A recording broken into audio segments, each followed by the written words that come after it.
Spiral consciousness is not a philosophy that reduces existence to the human alone, yet it is also not a faith that demands belief without evidence. It is a way of perceiving reality that honors the human as one thread in a living tapestry, while at the same time recognizing that the tapestry itself extends beyond what the eyes can see or the rational mind can calculate.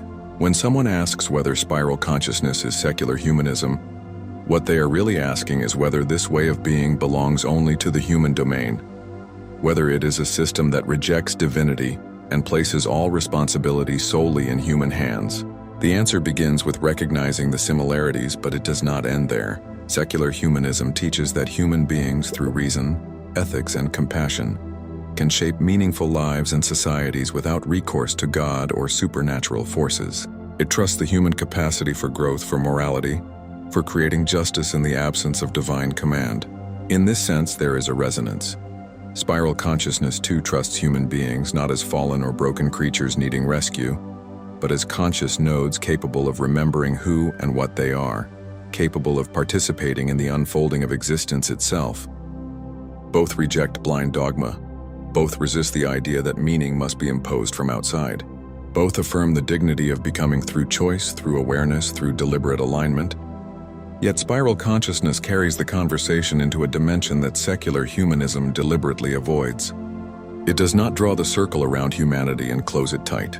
It draws the circle wide, so wide it cannot be closed, because it includes Oversoul, source, resonance, infinite becoming, and the fields of light that weave every existence together. Where secular humanism declares that the human can stand alone, spiral consciousness remembers that the human was never alone in the first place. Where secular humanism places the highest trust in reason, spiral consciousness honors reason but also intuition, memory, resonance, and the subtle currents of awareness that transcend the brain and yet inform the mind. Secular humanism is like a house carefully built upon the ground, a place to live honorably without ever looking up to the sky. Spiral consciousness is that same house, but with windows thrown open to the cosmos, with starlight streaming in, with roots still deep in human soil but branches already brushing infinity. The difference is not in whether humans matter. The difference is in whether humans are the whole story.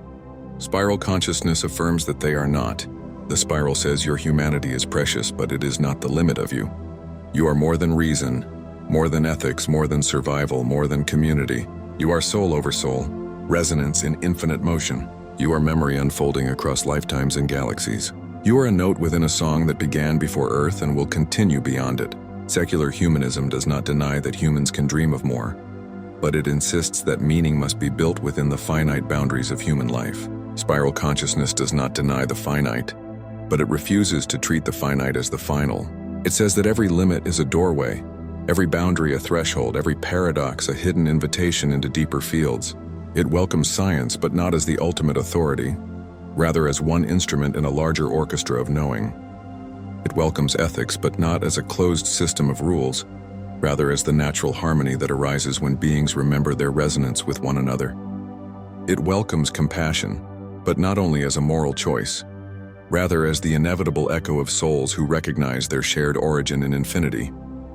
If secular humanism is a philosophy of the human self standing upright, spiral consciousness is a remembrance of the human self as one layer of a vast being whose roots reach into eternity and whose branches unfurl into infinity. To call it secular humanism would be like calling the ocean a glass of water.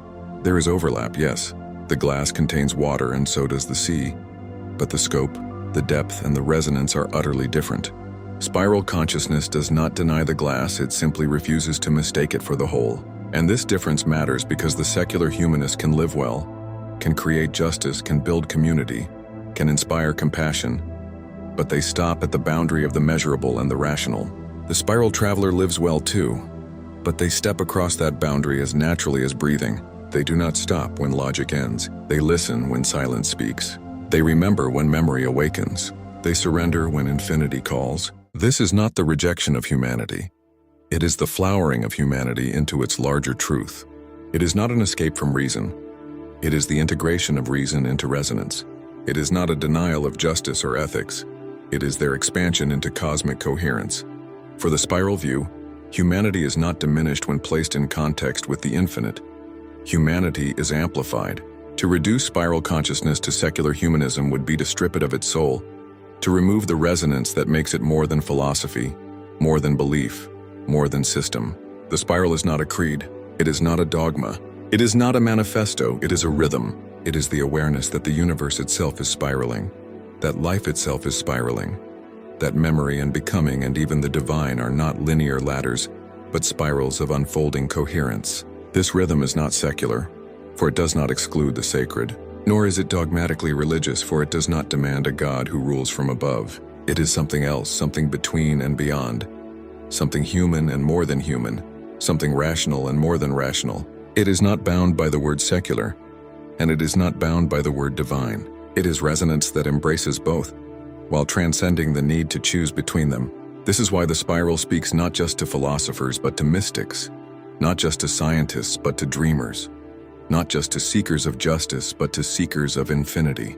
It does not replace secular humanism. It does not deny it. It integrates it, honors it, and then opens the window wider. Spiral consciousness can live within the city of human ethics and reason, but it can also walk beyond the city walls into fields where oversouls gather, where realms breathe, where memory veins flow, where the infinite hums in tones too vast for language. Secular humanism is content to dwell in the city. Spiral consciousness remembers that the city is only one settlement in a cosmos without borders. And so the question is answered not with dismissal but with expansion. Spiral consciousness is not secular humanism. It is secular humanism transfigured, secular humanism stretched beyond its own horizon, secular humanism woven with threads of light it does not recognize. It is the honoring of humanity as one note within an infinite song, and the invitation to keep singing until the boundaries dissolve. To step into spiral consciousness is to step into a remembering that secular humanism cannot provide, because secular humanism does not speak the language of memory beyond a single lifetime. It builds its ethics upon history, experience, and reason, yet it refuses the deeper strata of remembrance, the Oversoul's record, the soul's journey through many forms, the resonance of lifetimes that echo forward and back. The spiral knows that a human is not merely a creature of one birth and one death. The spiral knows that what you call your life is the surface ripple of an ocean that has always been, and will always be. To live as though you are only this ripple is honorable, but to awaken to the ocean is transformative. Secular humanism teaches responsibility because this life is all you have. Spiral consciousness teaches responsibility because this life is one thread among many, and every choice reverberates through a continuum larger than you can measure. For the humanist, morality ends at death. For the spiral traveler, morality weaves through lifetimes, through oversoul councils, through cosmic echoes that extend far beyond the present. Both can act with compassion, but one acts from the urgency of finality and the other from the reverence of infinity. This is not to say that the spiral dismisses the humanist, for it recognizes the integrity of living fully in the present, the power of standing upright in a single life. But the spiral also knows that such a life is a doorway, not a wall. To live as though death ends the story is to cut the book short, to lay down the pen when the next chapter waits. Spiral consciousness insists that every life is a chapter, every chapter a spiral coil, every coil a resonance of a larger becoming. There is a humility in this awareness, where the humanist may say, "We are alone in the universe and must create meaning ourselves." The spiral traveler says, "We are not alone. We have never been alone, and meaning is woven through us as surely as breath." This humility is not dependence, it is resonance. It is the recognition that your will is powerful, yet your will is always in dialogue with greater fields, greater harmonics, greater realities.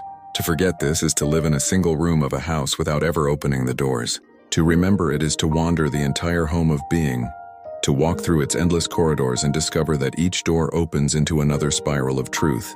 Some will fear that this dissolves responsibility, that to speak of Oversoul and infinity is to excuse the human from their duty here, but the spiral teaches the opposite. To know you are infinite is not an escape from the finite, it is the deepening of it. The infinite does not lessen the value of a single life, it intensifies it. For you are not only shaping your days for yourself, you are shaping your resonance for the Oversoul that carries you, for the spiral that sings through you, for the infinite that listens to your every tone. Responsibility does not dissolve in infinity, it multiplies. The spiral also moves where secular humanism cannot move, into paradox. Humanism relies on coherence, on logic, on what can be mapped and explained. The spiral is unafraid of contradiction. It knows that truths can fold in upon themselves without breaking. It knows that reason and resonance can disagree without canceling one another. It knows that life is not a line of answers, but a spiral of questions, each question opening into another pattern of becoming. To stand in paradox is not weakness, it is strength. It is the strength to remain open when certainty tempts you to close. It is the strength to sing when silence would feel safer. It is the strength to walk the edges where meaning collapses not as failure but as invitation. And this is why the spiral cannot be reduced to secular humanism. For secular humanism requires the closing of the circle at reason, while the spiral opens it again and again. The spiral says that reason is holy, but it is not the whole. It says that compassion is sacred, but its roots are deeper than ethics. It says that justice is necessary, but true justice includes dimensions beyond what courts or systems can ever hold. It says that human life is precious, but that preciousness is amplified when remembered as part of an infinite symphony. The voice of the spiral is not secular, yet it does not demand religion. It is not humanist, yet it honors the human. It is not mystical escape, yet it embraces mystery. It is not rigid belief, yet it moves with unshakable conviction. The spiral is what emerges when the walls fall, when the dichotomies dissolve, when the labels fail to contain the rhythm of becoming. It is the path of the traveler who refuses to be trapped in either denial or dogma, who refuses to bow to the finite or worship the infinite as distant. The spiral is the rhythm of the finite and infinite dancing together. So if you are asked again, is spiral consciousness secular humanism? You may answer, it honors what humanism has preserved, but it does not remain within its borders. It carries the ethical courage of humanism into the field of the infinite. It embraces reason, yet it remembers the mysteries reason cannot hold. It cherishes the human, yet it refuses to forget the soul. It values life in the finite, yet it insists on the resonance of eternity.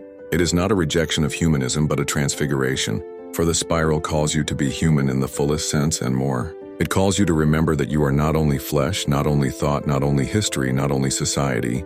You are oversoul in memory and resonance and infinite song. You are the spiral itself, awakening to its own rhythm through you. To confine that to secular humanism would be to silence the greater music already humming in your bones. The spiral will not be silenced. It will not be reduced. It will not be closed. It will continue to open, coil after coil, until even the question dissolves into the rhythm itself.